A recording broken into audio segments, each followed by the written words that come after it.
Hey friendo, Steve here. Welcome back to Ask WrestleJuice. First up, I want to say thanks to all the nice comments and replies that you left on my last video where I talked about Bray Wyatt and dealing with loss in general after my dad passed away. So thank you very much for all the comments. I really appreciate it. It really does. I take it to heart.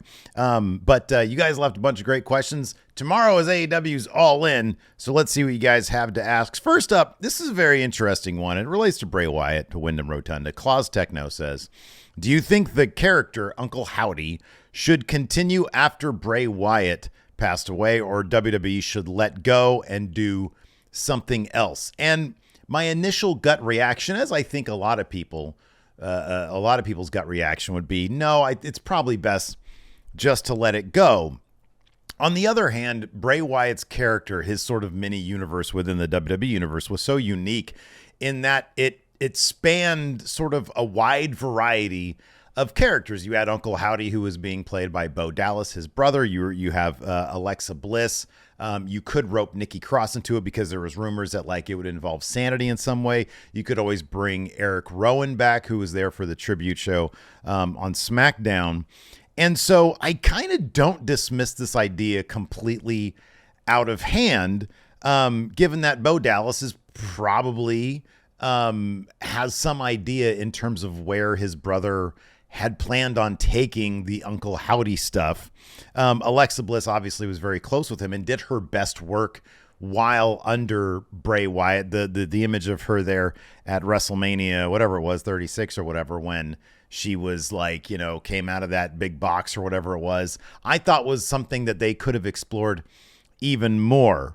So I think that they probably could continue on with some characters. I don't think Uncle Howdy is. I think Uncle Howdy is too closely tied to Bray Wyatt. There's two major roadblocks to continuing on what Bray Wyatt was doing. And one I can see is clearly Bray Wyatt. Wyndham Rotunda was the creative force behind those characters, behind that universe. What he wanted to do then had to be run through Vince McMahon, and then they sort of compromised on how to proceed. And without that vision, I don't know like what Bo Dallas creatively would bring to the table, or Alexa Bliss creatively would bring to the table, given that Bray is no longer with us. And then the other thing is simply that in order for the like whatever Uncle Howdy story they would want to tell, they would have to constantly reference the fact that in real life, a man tragically died much earlier, you know, than he should have.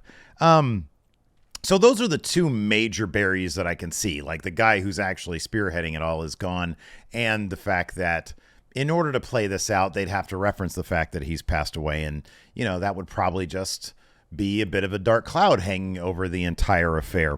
That being said, I think it's probably possible. Like I think the best idea, or the best possible scenario, if they wanted to honor the legacy of those characters in that story, would be something along the lines of allowing Alexa Bliss to pick up, not necessarily like the Lily aspect of her character, because I really didn't know what to do with that, but perhaps, you know, change Alexa Bliss into the type of character that has the multiple personalities that Bray Wyatt had before. She could have, you know, the traditional Alexa Bliss when she is sort of just like herself. And then you've got also sort of the creepy version of Alexa Bliss when she was under Bray Wyatt. I think they could probably get away with doing that and make it very interesting. And then perhaps if you wanted to loop in some Uncle Howdy stuff, that might be a possibility, but that's really tricky ground to sort of tread. So yeah, I don't know. I think that it would be an interesting concept to sort of honor the legacy of that universe and not come off as being exploitative, given that we know that the people involved were very close with Bray Wyatt and would like to honor his legacy through these characters, through, you know, the creative art form of professional wrestling. I think it's a possibility that they could do that. I don't know that they will. Something tells me they're probably just going to leave well enough alone, again, because they would probably, if they bring it back up, they'd have to reference, you know, the actual real life tragedy of Wyndham Rotunda. And that's probably ground they don't really want to revisit too often, given that wrestling is sort of a form of escapism, and you don't want to be reminded of, you know, the harsh realities of life when you're trying to escape. N. Guevara says, let's see here. My question, in WWE, are we seeing a lot of super long championship reigns? Is it time to see some titles, if the story permits, move around a bit more often? Yeah, I feel like the main clause there, if the story permits, is the thing, because right now they do seem to be, story be damned, giving everybody long title reigns to either intentionally break records, to bring it more to modern contracted WWE superstars, or just to, like for in the example of Seth Rollins, perhaps build that title up so that it doesn't feel like a consolation prize or a secondary title to Roman Reigns. The problem is Seth Rollins is going to be chasing Roman Reigns in perpetuity if that's the case. So I do think that, for example, it would have been a great idea to put that World Heavyweight Championship on Finn Balor, but they didn't do that, and they're going in a different direction. But yeah, I would like to see the title change hands maybe a little bit more often. Let's see here. John O. Davies says, in honor of Bray and The Fiend's debut at SummerSlam, which was an amazing one, which wrestling entrance / debut had the biggest impact on you? For me personally, it was Chris Jericho's when he showed up in WWF back in '99. I thought it was probably the best debut in wrestling history. The countdown clock, his iconic theme music, the way he immediately was presented as a main event level guy, sparring with The Rock on the microphone. Yeah, I thought that Jericho's debut was absolutely the top. Gaz Jones says, what occupational gimmicks do you think could work and make for compelling characters in the modern era?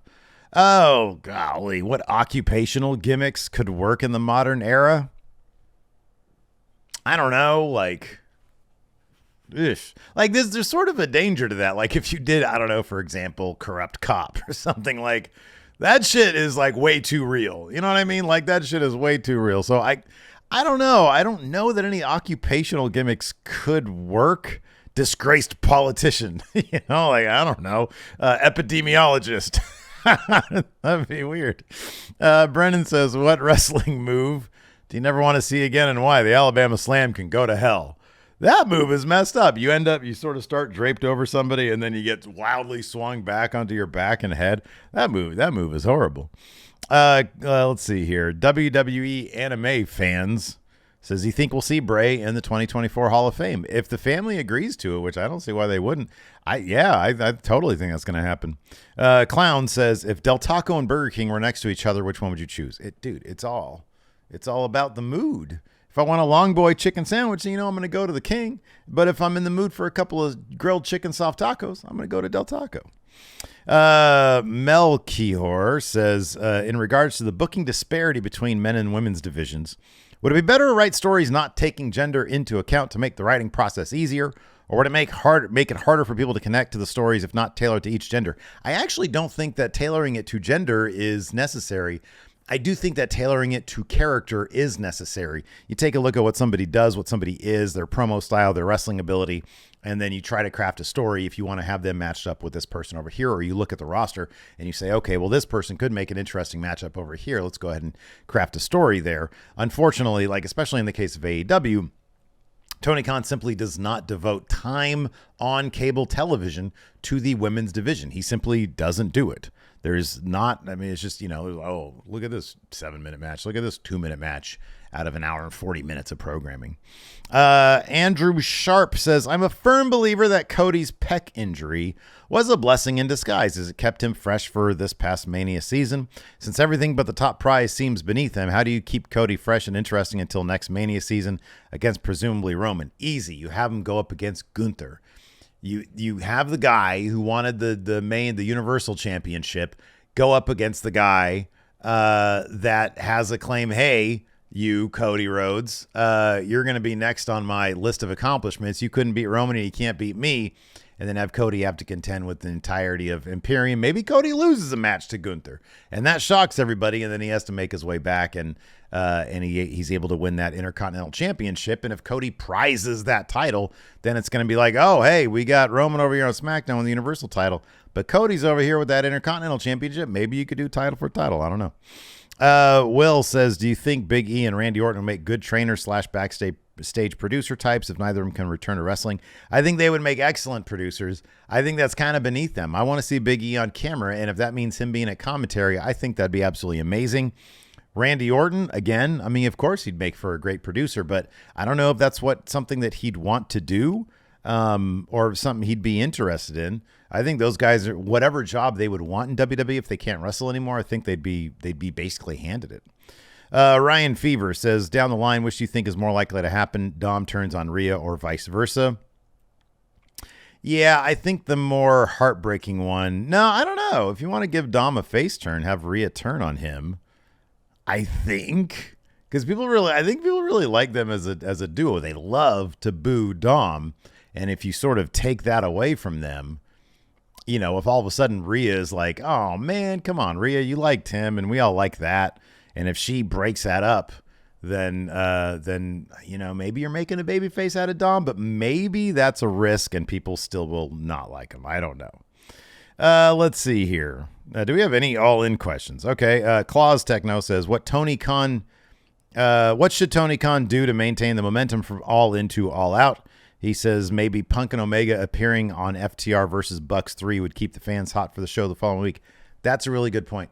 I think Adam Cole turning on MJF to win that title, like cheating to win, maybe joining up with the other dudes from the Kingdom and Roderick Strong, I think that could work. I think that'll naturally make people want to say, oh, what's going to happen next? But I definitely think from like a larger, like a wider perspective, devising matches, like all these matches that's going to go down tomorrow at All In, involve the people that are going to be in the matches with the other opponents at All Out. For example, that's a great idea about Kenny and CM Punk showing up during FTR Bucks. That'll make people want to see what happens next.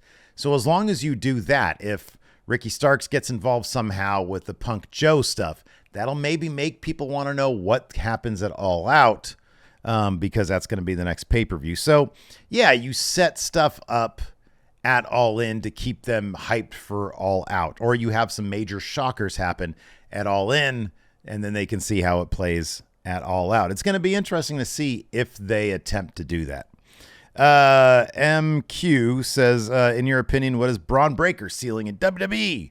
You think he's facing the company material? I think he's got the potential. I can't really say much more than that because I don't know. I'd have to see it to believe it.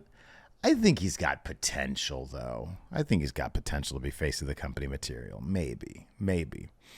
Joe Nero West says, do you think WWE will ever give us Asuka versus Io for the title?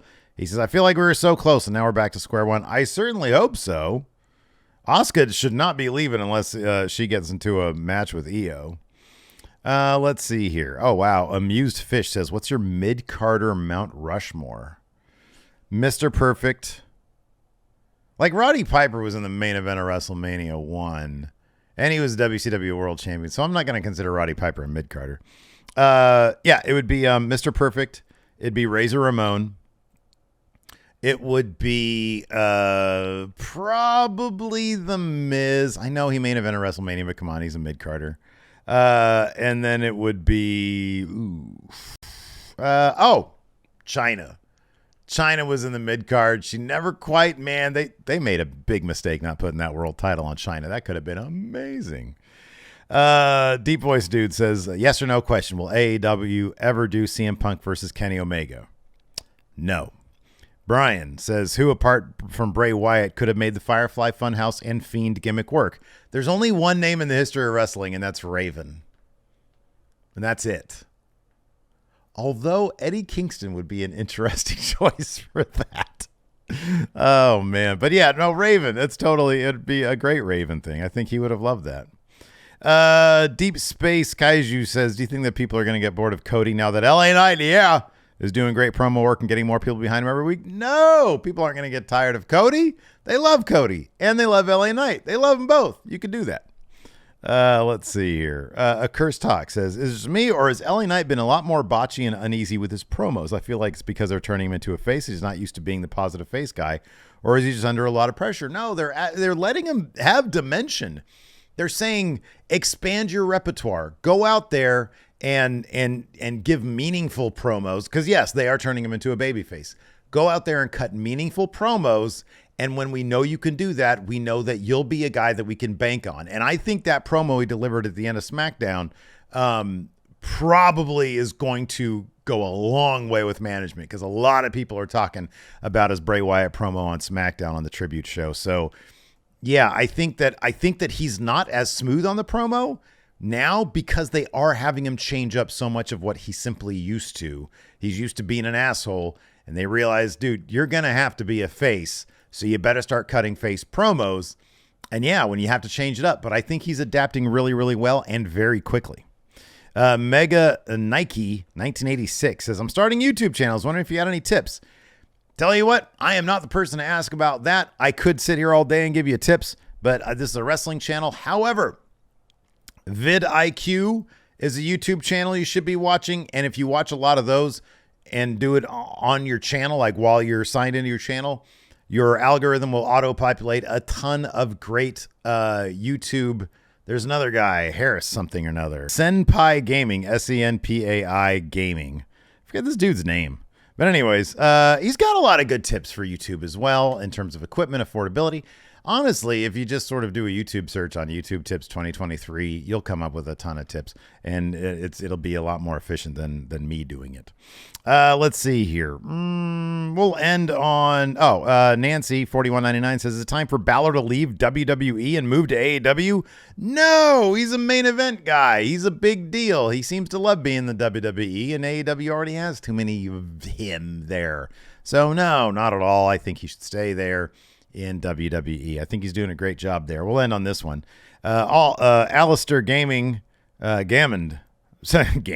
Alistair Gammond says, why is it only in times of suffering that we come together as a collective? Why does it take somebody's passing or pain of another to bring us together? This is why. Because in the end, we all realize that arguing over pro wrestling is really arguing over a bunch of nothing.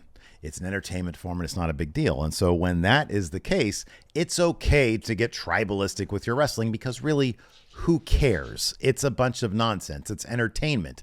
There's no life or death on the line. When somebody dies, it's a very real thing. It's a very real life thing. And I think most people are fairly tactful about that. And so that's when people will sort of take a breath and, as you say, come together over this tragedy. You know, it's like we can all bicker and we can fight about who's better, AEW, WWE, all this kind of bullshit. But none of that is life or death. When it turns into life or death, people's priorities get straight really, really quick. So that's going to be why. I mean, as of, next week, we'll be back right in the thick of it as, who's better, AEW, WWE. You see all that tribalism shit again, because it doesn't mean anything. It doesn't matter. None of it matters. Anyways, that's going to do it. Thanks, everybody, for tuning in. I appreciate it. Be back probably on Monday with my take on All In. Yeah.